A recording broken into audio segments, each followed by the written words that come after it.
15 Minutes with Andy. We are on to our next podcast and want to thank everybody that has tuned in so far.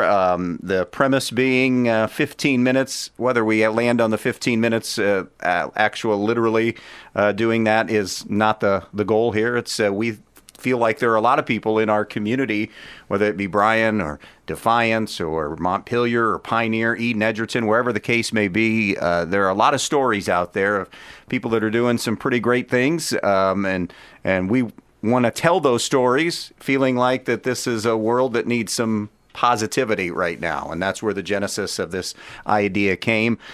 So 15 Minutes with Andy. Glad to welcome Jon Ely to our latest podcast. Jon, thank you so much for being on with me. Well, thank you, Andy. It's great to be here. I appreciate the opportunity. So I guess as good a place to begin is to, I said who you were, but maybe properly introduce yourself to those that are listening. Yeah, well, I'm Jon Ely, and I was born and raised here in Bryan.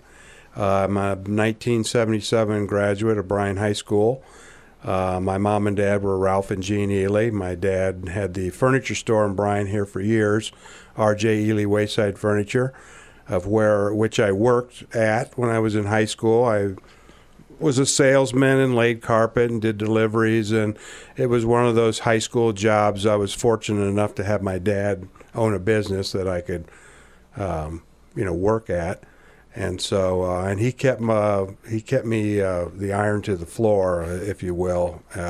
If I failed to show up, he would dock me. It was, he was my dad, but he also was trying to teach me a good work ethic, and of which he did. So it was good to have a job like that.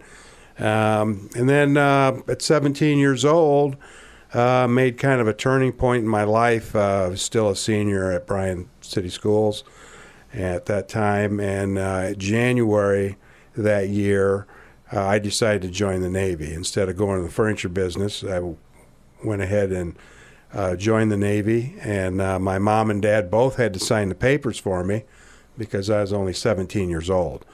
I didn't turn 18 until June, and I didn't graduate from high school till May. So I was actually in the Navy several months before I graduated from high school, and then went to boot camp in September that year. It was a month after Elvis passed away. So that was August of 77, and then September I went to boot camp at Great Lakes, Illinois, and started my Navy career. And I went into aviation, so I had to go to school to work on ejection seats, air conditioning, pressurization, avionics cooling, anti-ice, de-ice, all the safety stuff affiliated with an aircraft. So I went to school in Memphis to attain that, and it was aviation structural mechanics safety equipment was actually my title at the time. And got through Memphis school really good, and then went off to the fleet and started working on airplanes. And you knew Jon military at a young age, right? And yes. If so, why? Well, thank you for that, Andy. My father was a World War II veteran. In World War II, he was a gunner bombardier in PBY flying Catalinas, VP-29, and they were based out in the Pacific, and they served under Admiral Bull Halsey. And they would do patrol close to Iwo Jima and that kind of thing. And I heard these stories growing up. He was limited on how much he would talk about it, but it was exciting to me knowing that my dad was on an airplane. This particular airplane, a PBY, could actually land on the water. So it had a hull like a boat. Had two big Pratt & Whitney engines, and it was do reconnaissance and bombing, but it would also land on the water, and it could save pilots that were shot down, could come down and rescue pilots. And him and his crew actually received an air medal, saving a Marine Corsair pilot that got shot down by the Japanese. And while they were landing in the Pacific to save him, Japanese boats were coming in and lobbing shells at them, and they rescued that guy and got him out of there. And I actually had a painting of that whole rescue done, and it's at my house in the Navy room, depicting that rescue. And you found that my grandpa, same type of thing. He was World War II and was in the Yes. Pacific as well. And I always was somebody, I'm a history person and very respectful. That's how I was raised. Yes. And like you, raised that way as well. But I found my grandpa, it sounds like your dad's the same, and a lot of people that were part of that greatest generation Yes, just didn't want to talk too absolutely. much about it. No, they didn't. They saw some things that they just, they didn't want to see over and over again. I'm sure that picture never came out of their mind, but they saw some pretty terrible things. And you're right, that is the greatest generation. We wouldn't be sitting here if it wasn't for our World War II veterans. They were something else. And I really thought enough about that to where at age 13, I already knew pretty much that I was going to go in the Navy and work on airplanes. And it was the Navy all along, right? It was the Navy all along. I never considered any other branch of service, even though I revere all the other branches. I just never thought of any other branch other than the Navy. And because believe it or not, the Navy has actually more aircraft than the Air Force does. And they land on aircraft carriers. And so we have ships, we have, aircraft, and we can be stationed at quite a few different types of bases, normally on coastlines.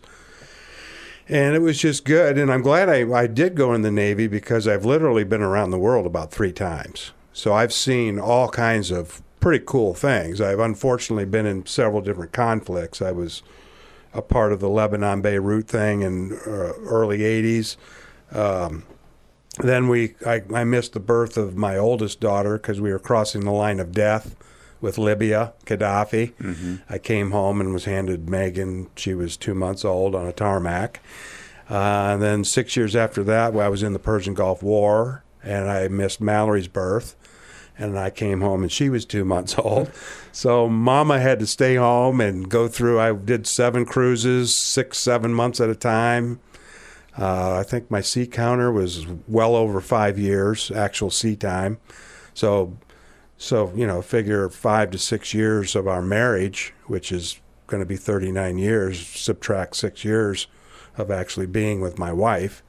We missed all that time, missed a lot of Christmases, holidays, but been to many, many countries, which is kind of cool. Been to Italy like 3 or 4 times, Egypt, saw the pyramids, traveled the Nile, went to Africa, India, Turkey, Greece, Crete, Scotland, England, Norway, Sweden, France, you name it, pretty much everywhere in the Mediterranean. Been through the Suez Canal 14 times. Wow.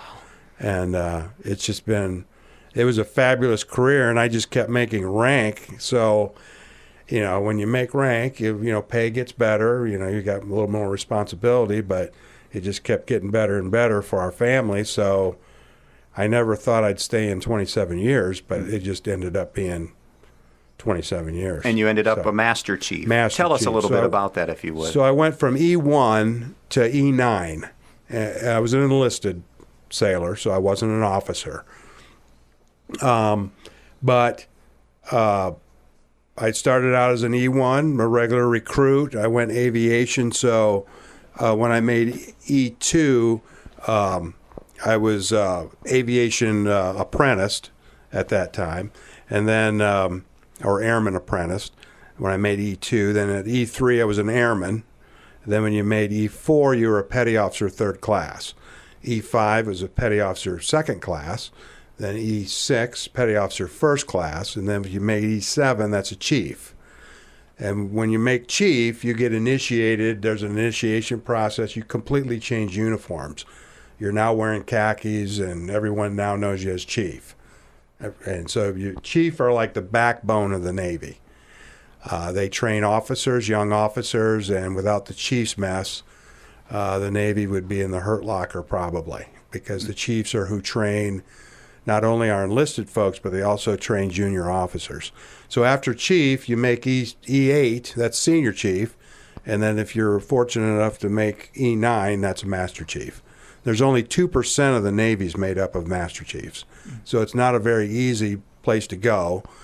But I had a good wife that took care of my family so I could focus on my job and get good evaluations and not have to worry about what's going on at home and be distracted. And so she was a big part of that. And congratulations on that. And I know, I mean, I'm sitting here beaming with pride knowing that, and we're doing this interview, but I'm sure it's even more important, pride for you in achieving that. Yeah, and my dad, he made first class, E6, and never did make chief. And he just he said he always heard about Master Chiefs but never saw one. And then he got to see me, make Master Chief. He was very proud of that. And yeah, we were proud as a family. I found out in Abu Dhabi that I made Master Chief. We were in port, and we were in the Persian Gulf, and we were in Abu Dhabi, and I was asleep in my rack, and another Master Chief come and woke me up and said, "The skipper needs to see you in the ready room right now," and acted like, and I'm trying to think, okay. And I'm the one that signs off on all these aircraft that pilots are taking. Did I mess up a log entry? Did I, I'm thinking all kinds of stuff. You're thinking bad. because he presented it to me that way. Yeah. He says, you need to get out of your rack and get down and see the skipper right away in the ready room. That's how he put it. And I'm going, okay. And he just left. When I walked into the ready room, they were all in there. All the officers, all the senior enlisted guys, and they just started roaring and clapping, and the skipper, I came in the back of the ready room, and the skipper's way up front. He goes, "Master Chief, come on up here." And I'm going, "Master Chief?" I'm like, you got to be kidding me. So I found out, and they put me on a camel. There was like 4 of us on the whole aircraft carrier that made Master Chief. And there's 5,000 men and women on a carrier. So 4 of us found out we made Master Chief in other divisions and stuff. I was the only one that made it in my squadron. And we got off for Liberty, and they put us on camels and took pictures of us. And I was able to call my wife up and say, "Hey, honey, you're a Master Chief's wife." And you could hear her scream on the other end of the phone. And so it was quite exciting because it's very hard to do. And I did it in 20 years. So I was able to stay in another 7 as a Master Chief. And so, how would you overall, John, I guess, describe your military life, military existence? It was exciting. It was. I loved all the places I went. Being on an aircraft carrier and watching airplanes launch and recover and do what we do. It never got old. My favorite place to ever work in the whole Navy was on the flight deck of an aircraft carrier, just because of the sheer excitement of it. It's very dangerous, though, because your head has to be on a swivel, because if you make one wrong move, you can get blown over the side or end up in an intake or something. It can be very, very dangerous up there, but it just seemed like, you were on top of the world. It's 10 stories above the waterline. It's just, it's fantastic. Hardworking young men and women out there doing their job. If America knew what those folks are doing out there, they'd be very, very proud of them because they do a very good job. So my whole military career, the benefits that my wife and children got to go to the doctor and didn't have to, they didn't have to pay. And, we got to be stationed in a nice place, Jacksonville, Florida. We were, like I said, we were stationed in Jacksonville for 20 years. I deployed. Our squadron would leave. We'd take our squadron, get in C9s, fly up to Norfolk and jump on an aircraft carrier, and then they'd fly our airplanes out to us, and then we'd go on a 6-month deployment. But Lori would stay in Florida with the children, and they'd go to school and a routine. And then we moved to Virginia Beach and finished up our time there, and that was a really nice place to live, Virginia Beach. I mean, we were 10 minutes from the ocean and a lot of amenities there. So as a family, Lori always got good jobs, wherever we went, and the children had good schools to go to. Matter of fact, Megan graduated at Kellum High School in Virginia Beach.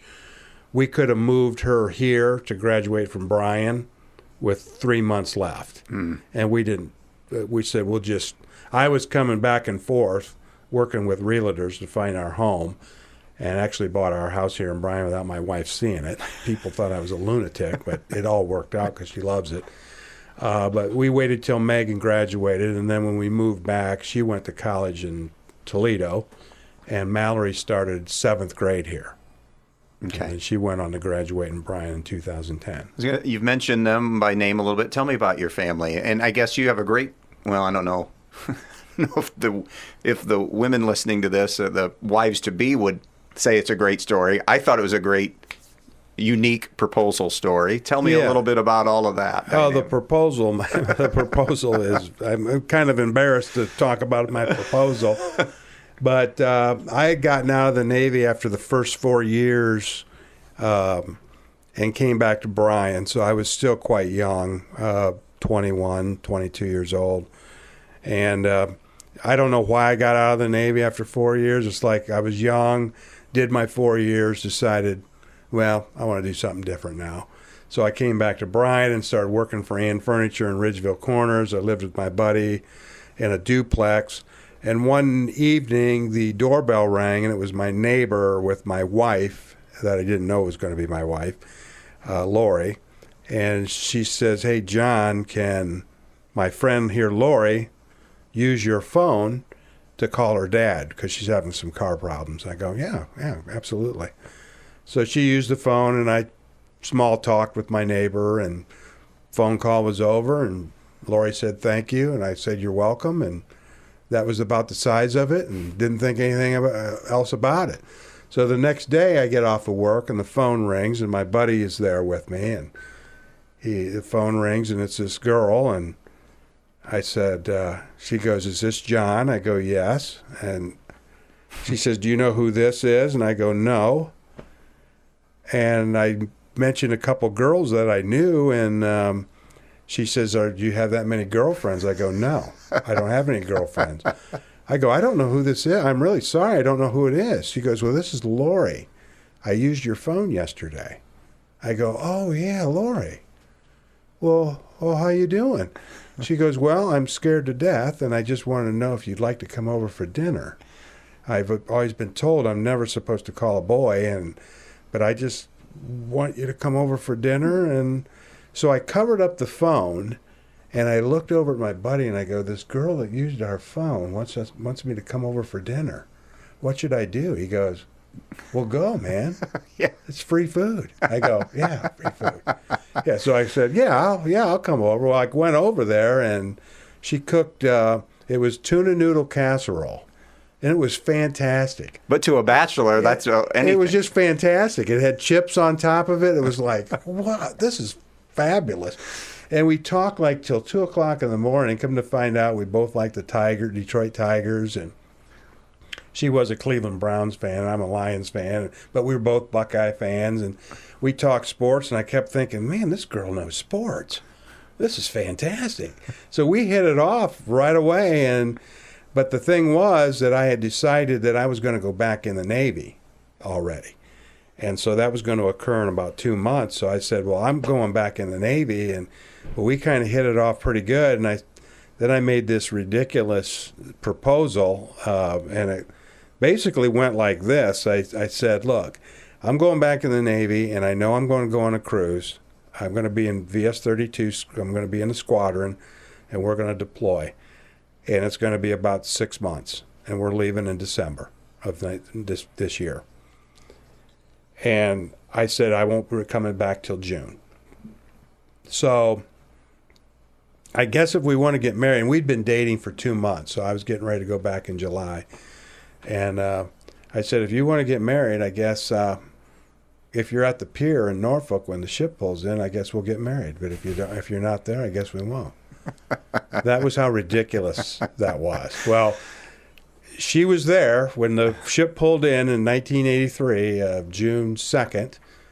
She was there with her family, her mom and dad, her sister. My parents were there, my sister. And they'd been planning this wedding here in Bryan with Reverend Orchard at the First Presbyterian Church. And my buddies on the ship says, "Well, I guess you're going to get married, man." I go, I guess I am. So I took leave and we came home, and 9 days later we got married on June 11th, 1983. And we just celebrated 38. Actually, it was going to be 39, but next year, right around April, it'll be 40 years that we've known each other. That's awesome. If anybody thinks they have to get on their knees and do it, I'm living proof that you don't have to do that, and it still works out just fine. And it's been a wonderful time with her. I couldn't. My military career was successful because of her. When I retired from the Navy, I had all these people there, and we had a big ceremony, and I said, "I bet you're all here to see the old Master Chief retire from the Navy." I said, "Well, the old Master Chief wouldn't be standing here if it wasn't for that woman right there." Yeah. I said, because I couldn't focus, I wouldn't have been able to focus. She handled everything while I was gone. She raised those girls. She maintained a full-time job, never complained about a thing. And she's just, sometimes I ask God, how am I worthy? Yeah. I've stood in front of the mirror and I go, "Lord, why am I worthy of somebody like that?" Mm. But that's who, behind every good sailor is a good spouse. Mm-hmm. And that's another thing, if we get to the wall, we'll talk about that. But, these names that are on these wall of honors, you see all these people who have served, but behind all of them are family. Family that supported them, family that were there for them, family that were there when they came back. So it really doesn't just recognize those folks that are just on a wall, those names only. It represents thousands, their friends and families. So Lori represented the ultimate Navy wife. I always said, not only was she a full-time worker and supported took care of those girls and got them to school and took care of them at night and fed them and all that, but she also was our squadron ombudsman. And her job as a squadron ombudsman, she had more pull than I did. She had a direct link right to the skipper of the ship in our squadron, my skipper. Well, I couldn't walk up to my skipper whenever I wanted, but she could call the ship, get him on the phone. If there were things happening back at the States with families involved in our squadron, like, say, a spouse wasn't getting any allotments from their husband, she calls up Lori and goes, "I'm not getting an allotment from my husband. He has not put an allotment out." So she'd get on the phone to the skipper, and the skipper would have that sailor come to his office and say, "Why aren't you supporting your family at home? Why hasn't that allotment been made?" Mm-hmm. Those kind of things. So she did that on top of everything else she did. Mm-hmm. Unbelievable. Yeah. And you're right. It's lost in the shuffle sometimes. It really does. Yeah, you can't forget these families that are involved in these folks that serve our country. So you retire as Master Chief, but that's just retirement number one, because your story is continued in a couple of other vocations here back in Bryan. Right. Tell us about that. So I was told after my retirement that I need to take a year off. My wife says, "You need to take a year off." I go, "Why do I need to take a year off?" She goes, "Because you still have a flat top, you still act like a Master Chief." And she says, "You get back to Bryan, they're not going to know how to handle you. You need to calm down. You still act like a crazy man. So you need to calm down, go hunting and fishing, get in a tree stand somewhere, and just enjoy the peace and quiet of life and calm yourself down. And you're going to do that for a year." I go, "Yes, ma'am." I might be the Master Chief, but she was the commanding officer. There you go. I knew where I stood, even though my proposal was ridiculous. I'm going to make that up to her these days. Anyway, so I did what she said. I did that, and I took a year off. So we came home, bought our house here. We live out at Deerfield, and got that in June of 04.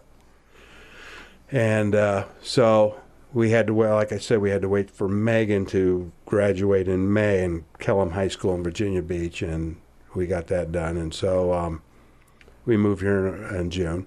And so after that, I was in church about a year later, and Judge Byrd walked up to me in church and asked me what I was doing. And I said, well, I'm demilitarizing myself. He goes, demilitarizing? I go, yeah, my wife has instructed me that I have to stop and just go enjoy the nature and fish and hunt and be calm for a year.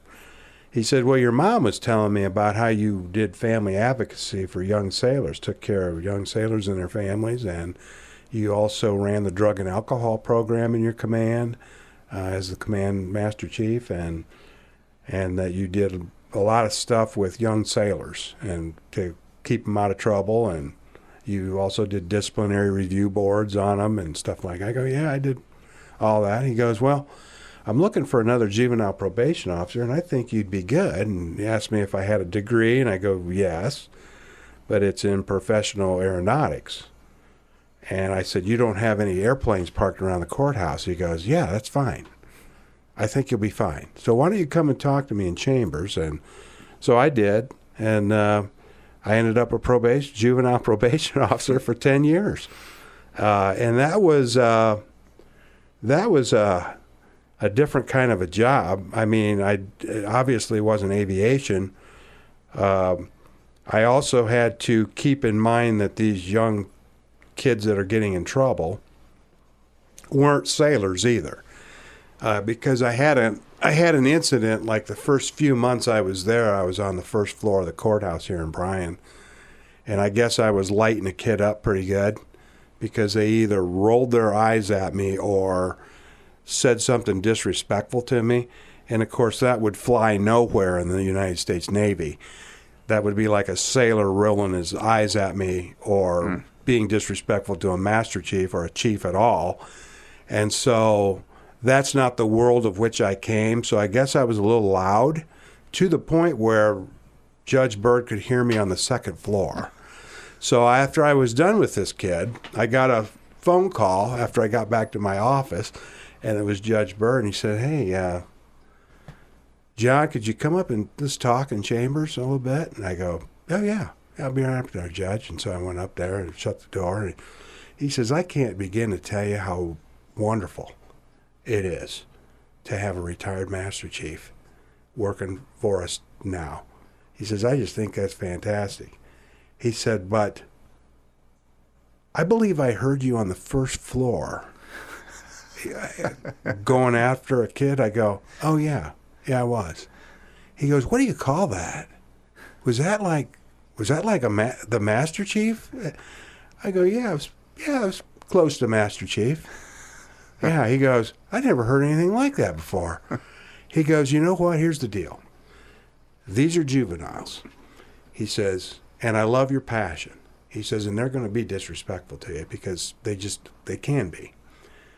He says, but take that passion and bring it down a few octaves, just bring her on down, and you can deliver what you want to do in a lower tone voice, kind of like I'm talking right now, Andy. Mm-hmm. You can just go ahead and deliver it the same way rather than yelling at him, because he says a lot of times when you elevate your voice, they just see your lips moving now. Okay, you're yelling at them now. They get yelled at a lot. So it goes in here, one ear, and out the other ear, and they just see your lips moving. They're not hearing a thing you say. So the more ramped up you get, the worse it is for them because they're not hearing you anymore. They shut you off just like a switch. But if you bring that down and deliver it, it was the best advice I ever got because I'd never done this job before. And I did have to consider that these aren't juveniles. They haven't signed a piece of paper, and they're not in the United States Navy. Because in the Navy, it's a dictatorship. You can yell at a sailor and have a one-way conversation, and you don't need to hear anything back from them. It's like being in the Army and the sergeant says, we're going to take that hill. You don't look at the sergeant and goes, why are we doing that? By that time, it's too late. You're a goner. So that's not the way it is in the real world out here. See, the military is dictatorship. Out here, it's a democracy. We're supposed to, so it took me a little bit to make that adjustment.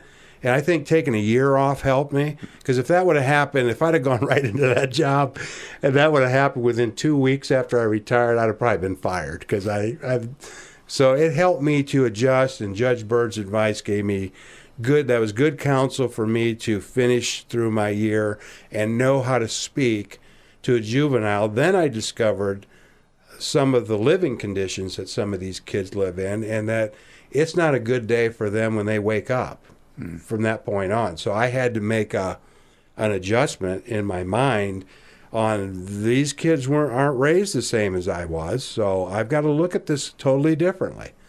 So I went to a lot of trainings down in Columbus. I was sent down to learn how to talk to a juvenile, learn how to talk to a juvenile's family, and it was very, very helpful. And I would say the 10 years in juvenile probation really made me grow even more, and really, because I got that part of the world. The other part of the world, the Navy world, that's just, that was something that, we had to do it, and it gave us, the Navy gave me a lot of good growth with multicultural, because you're bunking with, every culture there is. Mm-hmm. You're serving with people that are from all over the United States and abroad, and then you're meeting people in other countries like in Italy and Greece, and you have to know how to treat them and respect their cultures. And so the Navy was very much really good for me to learn human beings, mm-hmm. and how to treat different cultures and work with different cultures.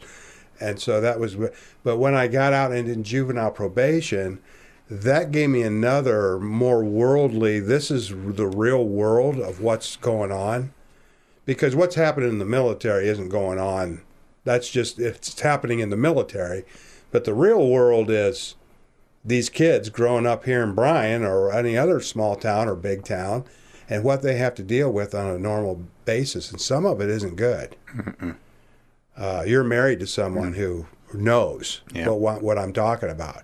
Anybody who serves our county, when it comes to serving children and their families, know that in certain occasions it can be very challenging.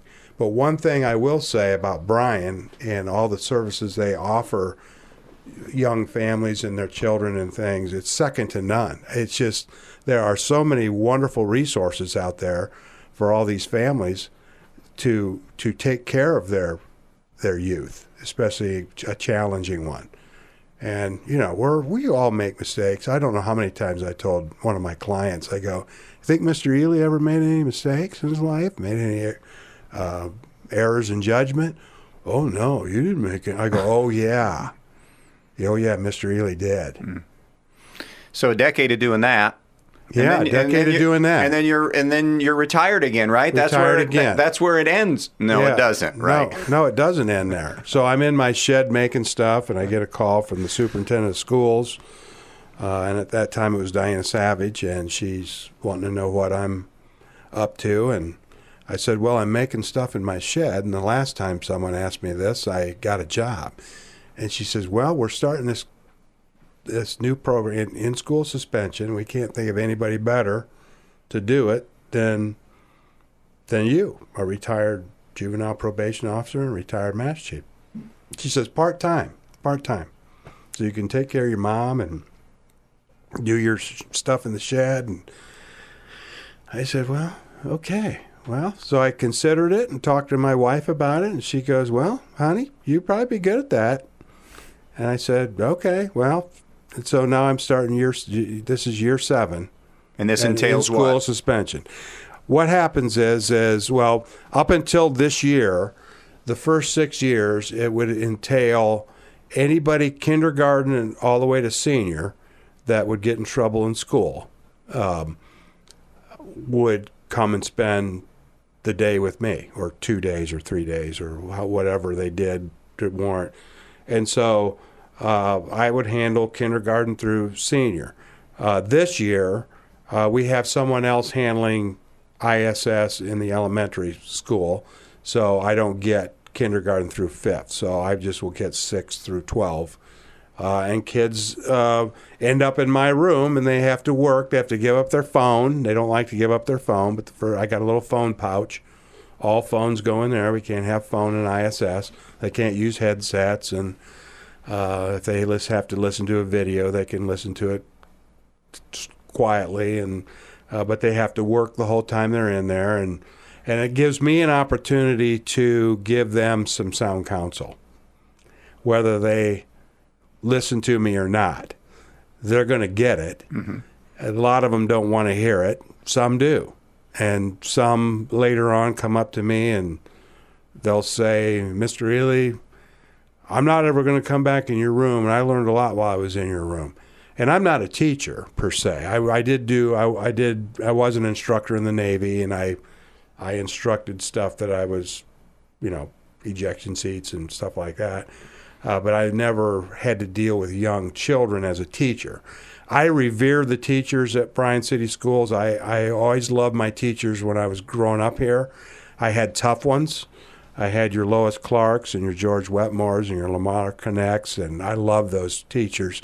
They were tough, fair, and because they were tough, I loved them even more. But the job that teachers do today, it's always something that I always wanted to do, and to be able to be in Bryan City Schools now, not as a teacher, but a paraprofessional is what they call us. It's just an honor and a privilege for me to be I look around, not only at Bryan's schools, but it's a fairly new building, and but the teachers and the administrators there and all the faculty, the custodians, everyone that works on our computers, you name it, the secretaries, cafeteria folks, they're just all wonderful.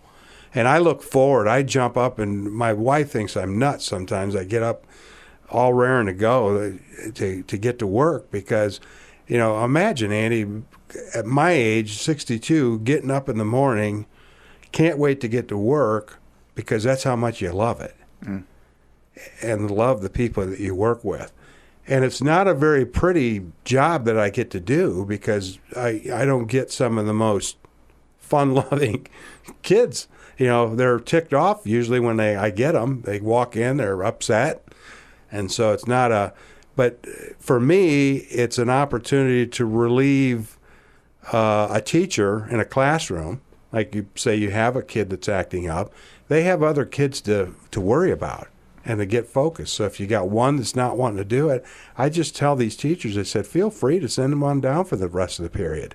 They can sit with Mr. Ely, and I'll talk to them a while and try to get them calmed down so we can move them on to their next group. But it's just a great opportunity for me to be able to work with these kids and to work with such a wonderful staff. Mr. Rary is outstanding superintendent, so is Miss Savage, and I got to work for both of them. And Mr. Arnold is my direct supervisor, and I always poke my head into his office. We're right next door to each other, so we have great dialogue, and he's always supportive. We support each other and help each other out. It's a fabulous place to be. I'm very happy. You do something you love, it doesn't feel like work, does it? No kidding. And I loved my other two jobs, too. I loved the Navy, and I loved juvenile probation. But for me, part-time lets me love it a little bit more. Maybe if I was there all day, I don't know how I'd probably still love it. But it just gives me something to do. You can't stop working at 62. You're still too young. And this gives me something to do. And plus, I'm very, very social. So the summer can be kind of lonely with me, even though I have my dog Woody with me, our soft-coated Wheaton. And he's just a wonderful dog. But Lori, she goes to work at the courthouse. She doesn't have the summer off. That's the other thing we get with this job. We get summers off. I'll never forget the first time I got a paycheck after school was out. And I called Tasha Muehlfeld. She was doing the finance. I go, Tasha, I think there's been a mistake. I got a regular paycheck. She goes, John, that's stretch pay. Stretch pay? What's stretch pay? She says, all teachers get it. You're going to get a regular paycheck all summer. And I go, oh.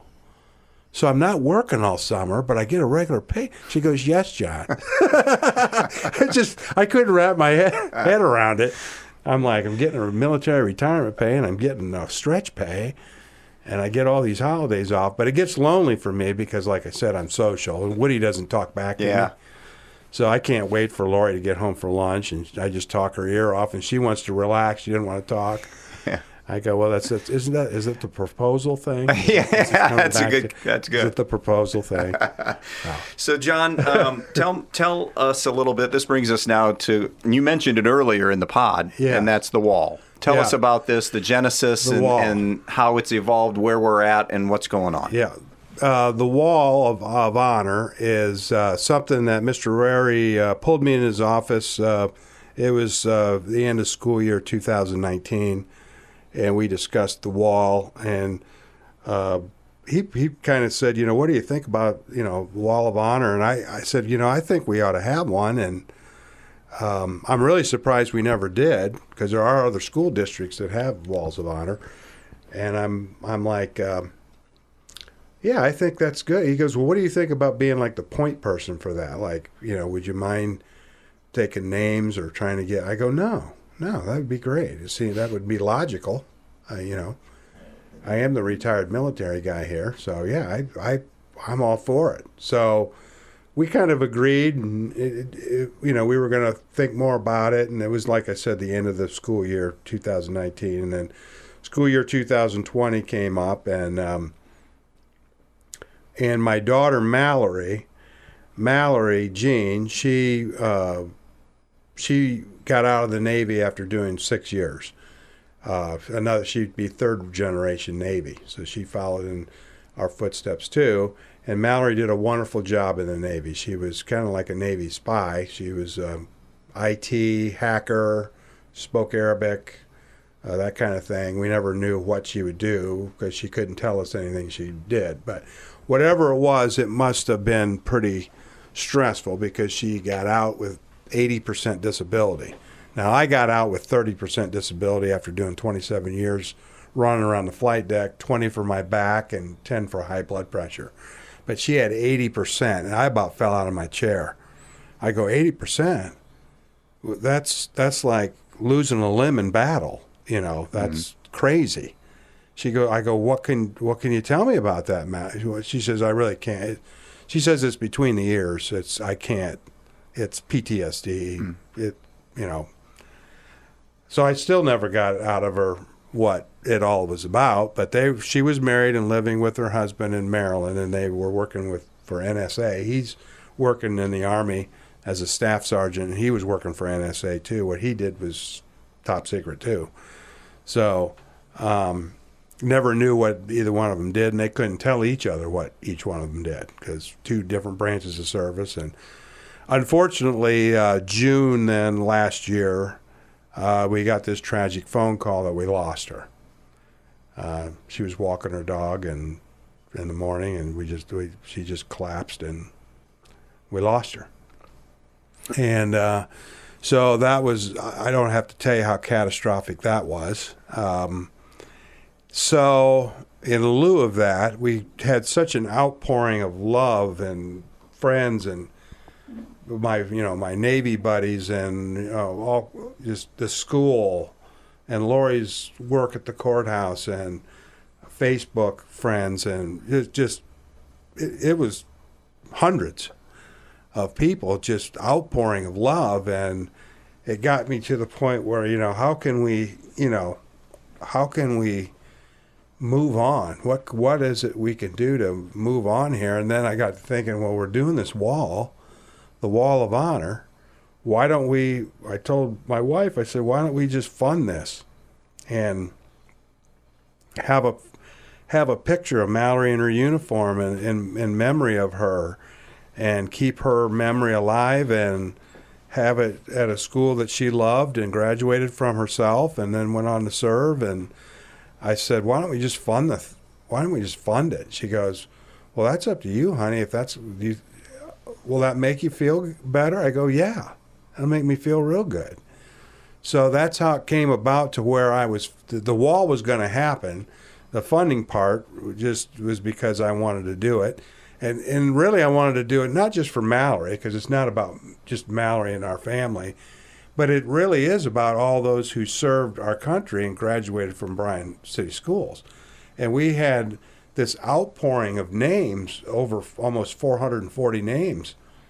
I was just overwhelmed with and joy of how many names we had, all the way from to 1918 to present, that we were able to put on the wall. And then we got with a school spirit down in Columbus.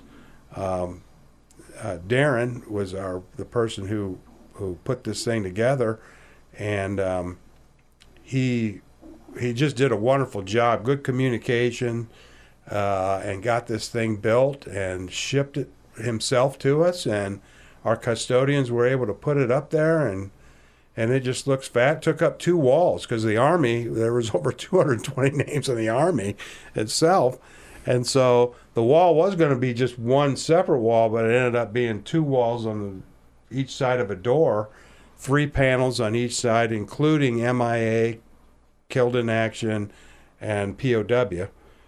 We have a panel for them, and then the VA went ahead and donated the American flag on a pole and the POW flag on a pole. The VA did that for me. I didn't want to take any funds from anybody. People offered, can we help you? No, just your prayers and your, and just appreciate it. And so we're going to dedicate that on Veterans Day. I'm going to be in uniform, and that's the official dedication. Anybody can go see it now. It's up at on the event center of the Bryan High School, where all the awards are. If you come around that first corner by the restrooms there, then you see both walls, and it covers both walls. And we're so very proud of it. We're so very proud of our daughter, Mallory, for serving, and we miss her very much. And but, we have to think about the names that are on that wall and all the families that are affiliated with each one of those names. So we're hopefully touching thousands of people by putting that wall together for the school. And just because it's just an extension of our love back. We're loving back. We love our school, we love our city, our town, and it's a way for our family to give back to the people we love that showed us so much love as well. So that's absolutely that's fabulous. I'm sure that it's going through all of this. I can only think of one word and pick this word for a variety of different reasons, but overwhelming. Oh yeah, emotional and emotionally support and everything. Yes, and it was tremendous support. The support we received really got us through this.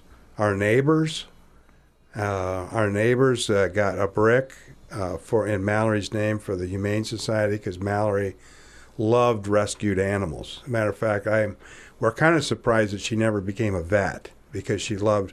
The only reason she told me that, she said, "Daddy, the only reason I don't want to be a vet is because I never want to have to put an animal down." Mm. And I go, that's probably a tough thing for all vets to have to do. But it's because of I told her, I said, vets are able to do that, though, because they do love animals that much, and they don't want to see them suffer. And so that's why we have to put an animal down. And your family's just gone through that. Yeah. You know what we're talking about. Oh, yeah. And that's happened to me 4 or 5 times in my lifetime, and it's never easy. Mm-mm. Because they're a part of your family. So I understood why she didn't want to do that, but she loved rescued animals, and so our neighbors did a brick out there and put a kennel in Fluffy's name, her dog, and then some of our other neighbors planted a tree, a flowering crabapple tree at the Betts Garden. Right outside of Eric's, right between Eric's and the Betts building. So she's got a tree with a plaque out there in her name. And so overwhelming love, Andy, is all I can say. Yeah. By our neighbors, our school, Lori's work, the courthouse, our family, everybody like that. It represents the best of what Northwest Ohio offers. Oh, absolutely. Absolutely. Yeah. Yeah. Jon, we appreciate you I do have a few questions. You said you've listened to the pod, or at least one pod. Yeah, or I did. Two. So at the end, I have what's called a speed round. Okay. It's not really. You're not on a clock. I don't know if I. You haven't listened to the end. No. These aren't. You're not under any. You're not under any timer here to answer these questions. Okay. But they're kind of fun questions that we looked at to kind of maybe get to know you a little bit better. Even though we've just spent 50 minutes together, but it's another way of getting to know the people that we talk to a little bit. And the first question is, if you had to pick one word, what would you say is your favorite, your most favorite word? Oh boy, my favorite word is probably love. What's your least favorite word? Hate. There's too much of that going on today, Yes. and not enough of your favorite word. Yeah. What sound or noise do you love? Birds. What sound or noise do you hate?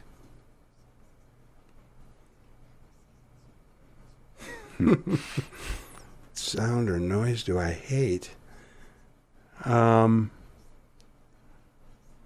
Probably an ambulance. That's a good one. Now, you've had multiple professions. Yeah. Is there a profession out there, other than any of the ones that you've done or are currently done, that you've always kind of, man, I'd like to try that, or I've always been curious about that, or do you feel like you've covered everything? Well, I always wanted to be an air traffic controller. But I never had the aptitude for it, according to them. You had to, How's that feel when they tell you that? You had to score a certain thing, aptitude for air traffic, and I missed it. I was like, I wasn't even close. But I always wanted to do that. Again, it involved aviation, aircraft, but apparently that's a super stressful job. Maybe it was, even though what I did was super stressful, but it wasn't air traffic control. And this is something I think this is the last one here. We all kind of think about it in some way, shape, or form. So I guess as people know you and have known you through your life or come across you just for a first time and an only time maybe, how would you like them to remember you? Just as someone who's that always looked after their family and someone who cared about them, because I really cherish friends and my family. So I just want to be known as someone who, I would do anything for any of my family or friends. So, and I think most all of them know that. So. Well, Jon, thanks for spending time with us here today. Thank you for your service. Thank you. So very much. We are so appreciative of it here at the radio station. I know I am personally. As I said, I've had military on both sides, all sides and facets, and it's something that I don't take lightly either and respect very, very dearly. And appreciate you taking time. I know some of this is difficult to talk about.